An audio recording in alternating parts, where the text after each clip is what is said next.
ഒരാളുടെ ജീവിതത്തിൽ നല്ല ഭാര്യ ഉണ്ടാവുക, നല്ല ഭർത്താവ് ഉണ്ടാവുക എന്ന് പറഞ്ഞാൽ അതവൻ്റെ ജീവിതത്തിലെ ഏറ്റവും വലിയ ഗുണമാണ്. അവന് ഏറ്റവും വലിയ ഭാഗ്യവാനാണ്, അല്ലെങ്കിൽ ഭാഗ്യവതിയാണ്. അതിനകത്ത് യാതൊരു സംശയവുമില്ല.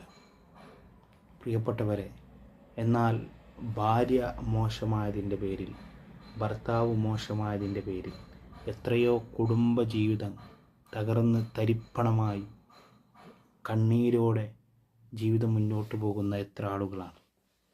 എന്നാൽ പ്രിയപ്പെട്ടവരെ, മഹാനായ ഉമർ റളിയല്ലാഹു തആല അൻഹു പറയുകയാണ്, ഈമാൻ കഴിഞ്ഞാൽ ഒരാൾക്ക് ഏറ്റവും വലിയ ഗുണമെന്ന് പറയുന്നത് സ്വാലിഹത്തായ ഭാര്യയാണ് എന്ന് മഹാനായ ഉമർ ഇബ്നുൽ ഖത്താബ് റളിയല്ലാഹു തആല അൻഹു പഠിപ്പിക്കുകയാണ്.